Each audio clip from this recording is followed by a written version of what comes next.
iubiții mei. Știți de ce? Apostolii ăștia au fost închiși. Au pus mâinile pe apostoli, au aruncat în temniță. Au fost bătuți, au fost loviți, au fost omorâți cu pietre. Dar oamenii ăștia au avut ceva. Au avut curaj, au avut îndrăzneală. Și noi astăzi avem nevoie de curaj, de îndrăzneală. Fiți plini de Duhul Sfânt, spune Apostolul Pavel. În Roman, capitolul 15 spune: și voi n-ați primit un duh de robie ca să mai aveți frică. Mai ai frică? Mai este frică? Ci ați primit un duh de înviere care ne face să strigăm ce? Ava, adică Tată, slăvit să fie Domnul.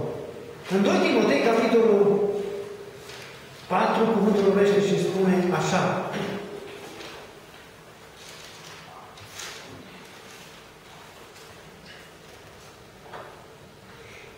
cu 3. Căci va veni vremea când oamenii nu vor putea să sufere învățătura sănătoasă, și îi voi gândirea urechile sau de lucruri plăcute și își vor da învățător după poftele lor. Își vor întoarce urechea de la adevăr să vor îndreptați pe istorisiri închipuite, dar tu vitrează în toate lucrurile, rabdă suferințele, fără un evanghelist și împlinește-ți ce? Bine slujba. Doamne, ajută-ne! Frați și surori, noi am primit nu un duc de frică, noi am primit un duc de putere, de dragoste și de chibzuință, spune cuvântul lui Dumnezeu. Noi nu am primit un duc. Duhul Sfânt nu este un duc de frică, de panică, de teamă.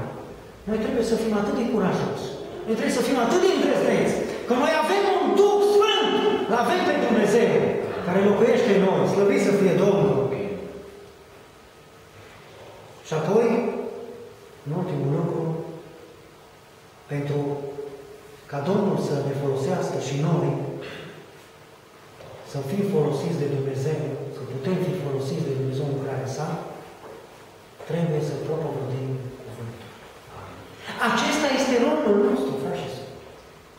Să fim înzestrați, să fim umpluți cu Duhul Sfânt, să fim confirmați, să fim autorizați, să fim îmbrăcați cu putere de sus. De ce? Ca să mergem la cei de afară. Iisus a spus: mergeți în toată lumea. Nu stați. Propovăiește, stăruiește asupra cuvântului. Când? La timp și nu la timp. Ce spuneți? Este timpul potrivit astăzi? Este. Beneficiem de har din partea lui Dumnezeu, de posibilități, de oportunități. Putem astăzi să mărturisim pe Hristos. Nu ne amenință nimeni ca atunci pe vremea apostolilor. Putem să provenim cuvântul lui Dumnezeu, indiferent de opoziția oamenilor. În Luca, capitolul 12, cuvântul vorbește și spune așa, cu versetul 11 și 12, în acest sens: că vă vor duce înaintea sinagogilor, înaintea trecătorilor și înaintea stăpânirilor. Nu vă îngrijorați când vei răspunde pentru apărarea voastră, nici ce voi vorbi, căci Duhul Sfânt vă va învăța chiar în ceasul acela ce va trebui să vorbiți. Cine i-a învățat pe ucenici? Cine le-a dat putere? Duhul Sfânt.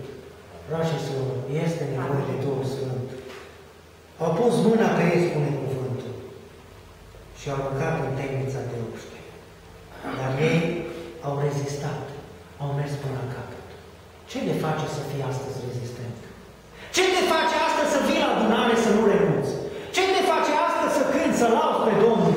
Ce te face astăzi să-L alegi pe Iisus continuu? Te aleg mereu, te aleg mereu. Căci Tu ești viața sufletului meu și harul care mă ridică. Te aleg mereu pe Tine, Domnul meu. Slăvit să fie Domnul. Iisus Hristos a fost modelul nostru. Iisus a început să propovăduiască. De ce să nu o facem și noi?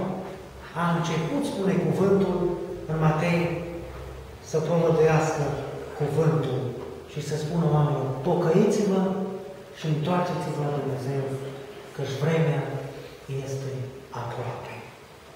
Duhul pe care l-a lăsat Dumnezeu peste noi este un duh de putere, un duh de dragoste, un duh de chibzuință. Frați și surori, vă provoc în această seară. Apostolii au fost închiși, Apostolii au fost persecutați. Petru și Ioan. Toți au avut o moarte de martiri. În afară de Apostolul Ioan, care a fost exilat în insula Patmos. Toți au avut moarte de martiri. Noi, ce se va spune în dreptul tău și în dreptul nostru? Dumnezeu să ne cerceteze. Amin. Să ne dea putere în această dupămasă. S-a vorbit despre Duhul Sfânt. Eu cred că acesta este secretul. Aceasta este cheia. Duhul Sfânt. Este nevoie de Duhul Sfânt, frați și surori. Amin. Amin. Vreau să vă provoc în acest sens, în această dupămasă. Și să vă rog, haideți să ne facem timp. Haideți să fim disponibili. Haideți să ne rugăm pentru unitate.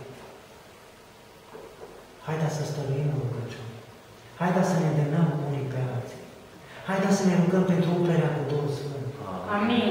Hai să ne rugăm pentru botezul cu Duhul Sfânt. Haideți, frați și sori, să ne unim unii cu alții. Și apoi, când vom fi plini de Duhul Sfânt, Dumnezeu va face restul. Să vorbim oamenilor despre mântuire. Să vorbim vecinilor, colegilor de servici, de școală, despre Hristos Iisus. Căci vremea este aproape. Să nu ne oprim. Disponibilitate,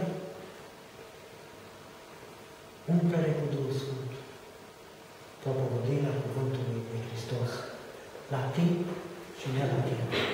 Fiți plini de Duhul Sfânt, vă îndemn și eu în această seară, să fim plini de Duhul Sfânt. Și Dumnezeu să vă binecuvinteze. Amin. Amin. Dumnezeu să vă dea putere să ne facem timp. Este o cântare care spune, fă-ți timp pentru El. Doamne, ajută-ne, frați și surori. Poate nu am prins cele trei aspecte care am vorbit în această seară, dar măcar prin să ne facem timp pentru Domnul. Când săpăm, când lucrăm, prin curte, acasă, la servici. Să ne facem timp să ne rugăm pentru unitate, pentru biserică, pentru frați, pentru surori, dar să nu uităm și pe prieteni și pe oamenii care au nevoie de mântuire. Dumnezeu să vă binecuvânteze pe toți în aceasta. Amin. Amin.